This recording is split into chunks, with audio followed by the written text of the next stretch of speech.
Problem 36 क्या कर रहा है प्रॉब्लम में? एक चार्ज पार्टिकल है, मान लेते हैं चार्ज क्यू है, और इस चार्ज से 40 सेंटीमीटर पे इलेक्ट्रिक फील्ड का वैल्यू 5 न्यूटन पर कूलम है। हमें इस क्यू का वैल्यू फाइंड करना है। क्या होता है फॉर्मूला? E इक्वल टू के क्यू बाय आर स्क्वायर। अब यहां से Q इक्वल टू क्या होगा? ई आर स्क्वायर बाय के। अब वैल्यू रख दें, के का वैल्यू 5 और आर इक्वल टू 40 सेंटीमीटर है, इसको 0.4 मीटर लिख सकते हैं, तो ये हो जाएगा 0.4 स्क्वायर अपॉन के का वैल्यू हो जाएगा 9 इंटू 10 टू द पावर 9। अब इसको हम लोग लिख सकते हैं 5 into 0.16 upon 9 into 10 to the power -9। अब इसको लिख सकते हैं 0.80 upon 9 into 10 to the power -9, और इसको लिख सकते हैं 80 upon 9 into 10 to the power -11, और 80 को अगर 9 से डिवाइड करेंगे तो क्या मिलेगा? ये मिलेगा 8.9। प्रॉब्लम 37 क्या कर रहा है प्रॉब्लम में? एक वाटर पार्टिकल है, इसका मास गिवन है m equal to 10 milligram. 10 milligram means 10 into 10 to the power -3 gram, और इसको केजी में कन्वर्ट करने के लिए 10 टू द पावर -3 से मल्टीप्लाई कर दें, ये हो गया 10 टू द पावर -5 केजी। और इस पे चार्ज गिवन है Q equal to 1.5 into 10 to power -6 coulomb. अब ये चार्ज पार्टिकल रूम में फ्रीली सस्पेंडेड है, तो हमें फाइंड करना है इलेक्ट्रिक फील्ड इन रूम। अब ये चार्ज पार्टिकल फ्रीली सस्पेंडेड है, इसका मीनिंग ये है ये चार्ज पार्टिकल रेस्ट में है।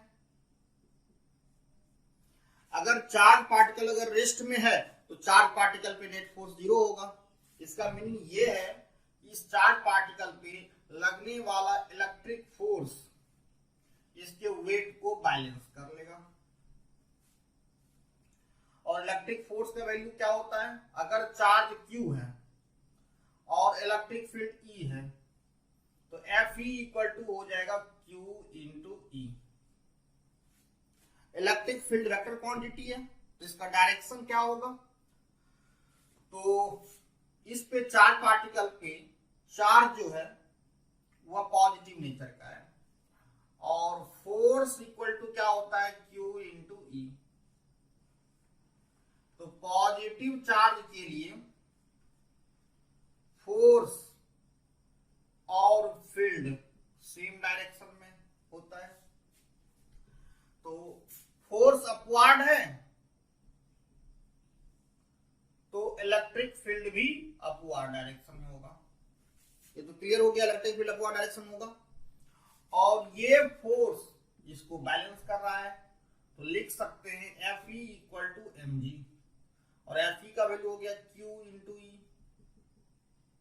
और यहां से E इक्वल टू हमें क्या मिलेगा? E इक्वल टू मिलेगा mg बाय Q।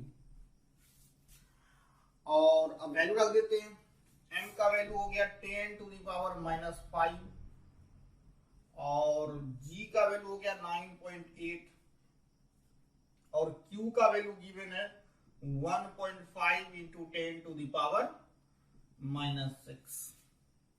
ये हो गया 9.8 अपॉन 1.5 इंटू,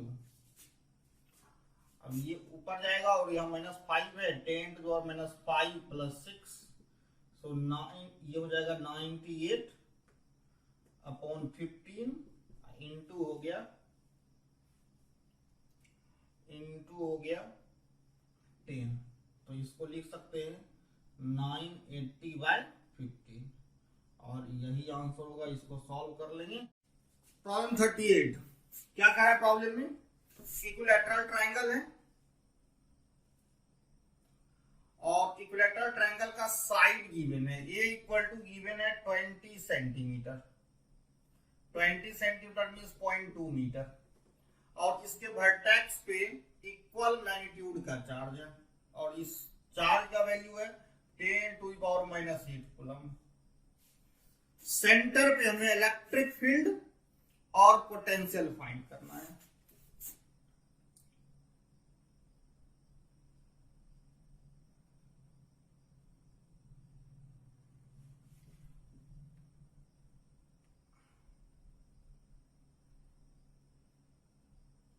ये है सेंटर, सेंट्रॉइड।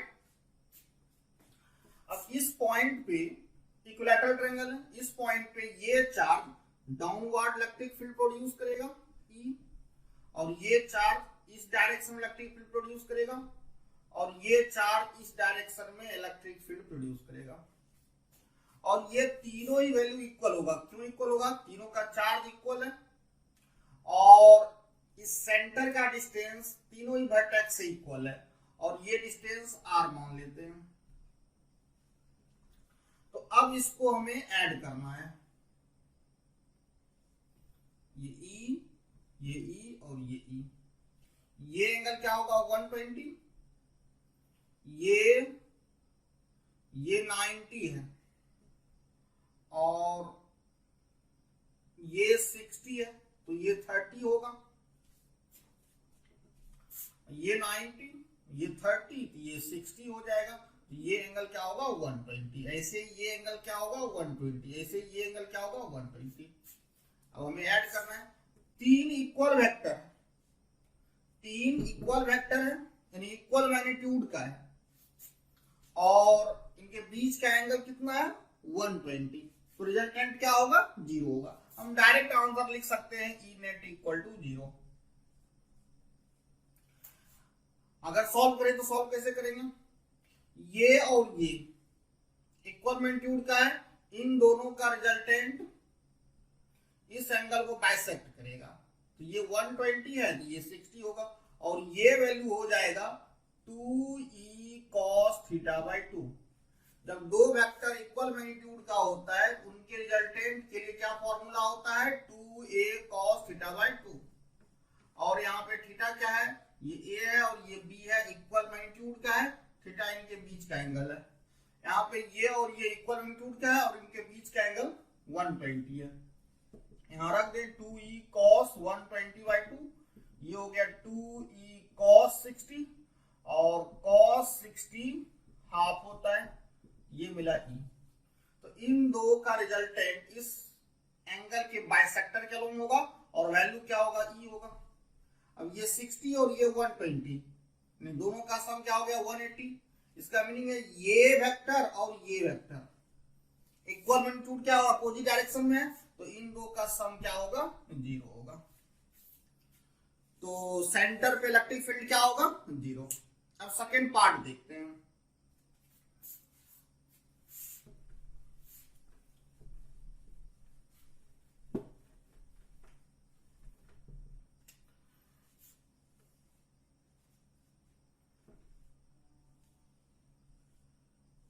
ये Q और ये Q, ये हमने एंगल बाइसेक्टर ड्रॉ किया।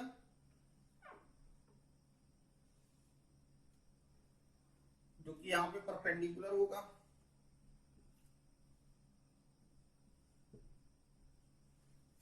ये R मान लें, ये R और ये R, ये साइड लेंथ A है, ये हो जाएगा A/2। अब इस पॉइंट पे हमें पोटेंशियल फाइंड करना है। पोटेंशियल क्या होता है? स्केलर क्वांटिटी होता है। तो V इक्वल टू क्या लिखेंगे? इसके लिए पोटेंशियल यहाँ पे क्या होगा? KQ/R। R ये डिस्टेंस, इसके लिए क्या होगा? यही होगा, और इसके लिए क्या होगा? इसके लिए भी यही होगा।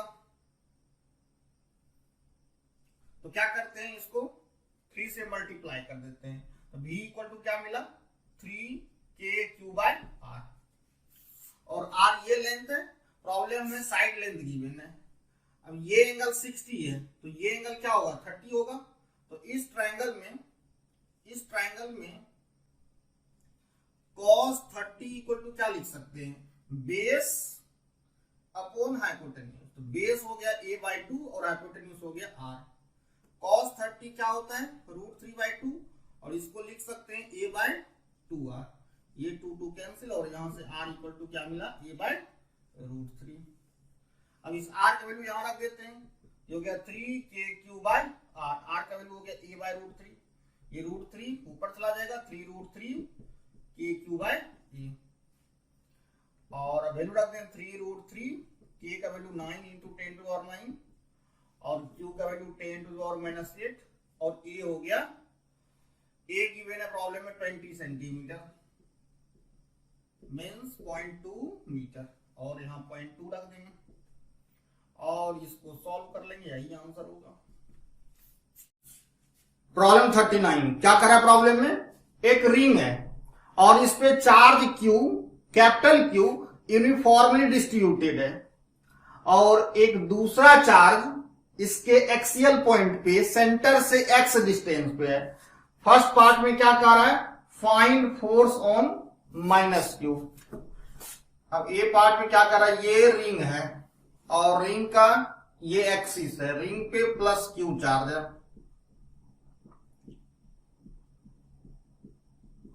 और रेडियस r है, सेंटर से x डिस्टेंस पे एक दूसरा चार्ज है -Q।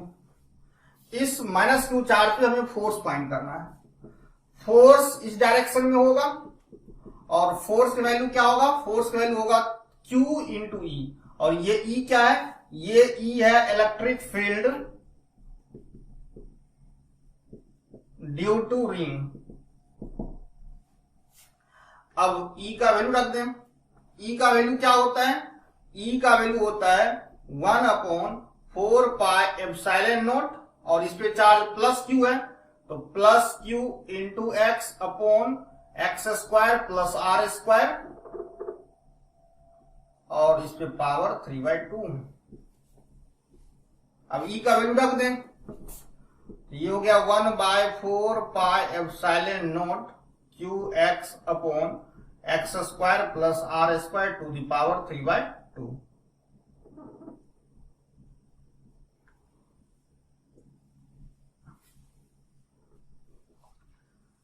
तो ये फोर्स का वैल्यू हो गया और डायरेक्शन क्या होगा, इस डायग्राम के अकॉर्डिंग फोर्स का डायरेक्शन लेफ्ट में होगा या टुवर्ड्स सेंटर होगा, towards centre of ring. B part में क्या कर रहा है, if x is very very less than r, ये जो x है इसका वैल्यू इस r के रिस्पेक्ट में बहुत ही क्या है, लेस है। तो कह रहा है find time period of oscillation of the particle if it is release from there. ये चार्ज पार्टिकल को इस पॉइंट से अगर रिलीज करें तो इसका मोशन कैसा होगा, x वेरी वेरी लेस है तो इस केस में मोशन कैसा होगा, इस केस में मोशन क्या होगा, SHM होगा। तो सिंपल हार्मोनिक मोशन हो रहा है तो इस केस में हमें टाइम पीरियड फाइंड करना है। तो इसके लिए हम लोग क्या लिखेंगे, F = ma लिखेंगे और F का डायरेक्शन लेफ्ट में है तो इसको माइनस में लिखेंगे, तो -Q × 1/4πε0 qx/x² + r² to the power 3/2 = ma। अब x क्या है, very very less than r है तो x² + r² क्या होगा, नियरली इक्वल टू हो जाएगा ये r²। तो अब लिख सकते हैं माइनस, क्या लिख सकते हैं, minus capital Q small q × x/4πε0 और ये हो गया r² और इस पे पावर 3/2 = ma। और यहां से a = क्या हो जाएगा, ये 2 और ये 2 कैंसिल, a = क्या लिखेंगे, minus capital Q small q / 4πε0 और ये हो गया r³ × x।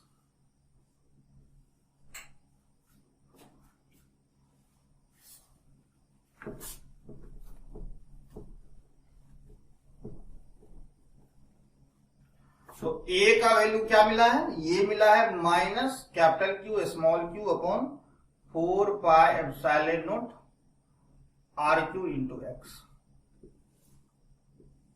a proportional to x दिख रहा है -x, इसका मीनिंग क्या है, मोशन कैसा हो रहा है, सिंपल हार्मोनिक मोशन। और इसको कंपेयर करें a equal to minus omega square X से, ये क्या है, ये है equation of S H M. अगर कंपेयर करें तो ये वैल्यू ओमेगा स्क्वायर की इक्वल होगा, सो ओमेगा क्या होगा, ओमेगा हो जाएगा root under capital Q small q upon 4 pi epsilon not R Q, और इसको क्या लिखेंगे 2 पाई बाय टी, और हमें यहां से t फाइंड करना है, तो t इक्वल टू क्या हो जाएगा 2 pi root under t equal to 2 pi root under 4 pi epsilon not R Q, और ये m छूट रहा है यहाँ पे, m यहाँ पे होगा तो m यहाँ पे आ जाएगा,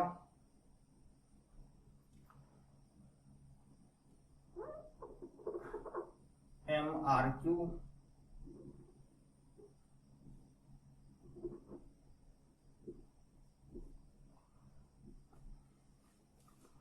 तो यहां क्या लिख दें m R Q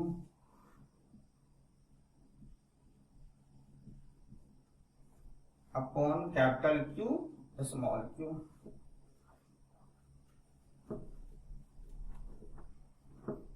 T equal to, अगर इस 2 पाई को रूट के अंदर ले जाए तो ये 2 रूट के अंदर जाएगा तो 4 हो जाएगा, 4 को इससे मल्टीप्लाई कर देंगे तो ये हो जाएगा 16, पाई को रूट के अंदर ले जाए पाई स्क्वायर हो जाएगा, और ये पाई तो pi cube epsilon not m R cube upon capital Q small q, और इस पे पावर हो जाएगा हाफ, तो बी पार्ट का ये आंसर है। प्रॉब्लम 40 क्या करा प्रॉब्लम में, एक रॉड है जिसका लेंथ L है और रॉड पे चार्ज Q है।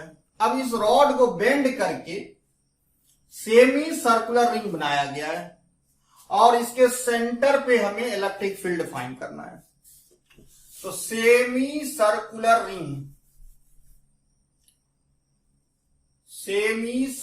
रिंग के केस में इलेक्ट्रिक फील्ड का फॉर्मूला क्या होता है, इस डायरेक्शन में इलेक्ट्रिक फील्ड होगा और फॉर्मूला क्या होता है lambda by 2 pi epsilon not R. अब लेंथ L है, चार्ज Q है, तो लेमडा का वैल्यू यहां से क्या मिलेगा, लेमडा का वैल्यू यहां से मिल जाएगा Q by L। Lambda means charge पर unit length, charge upon length. और इस सेमी सर्कुलर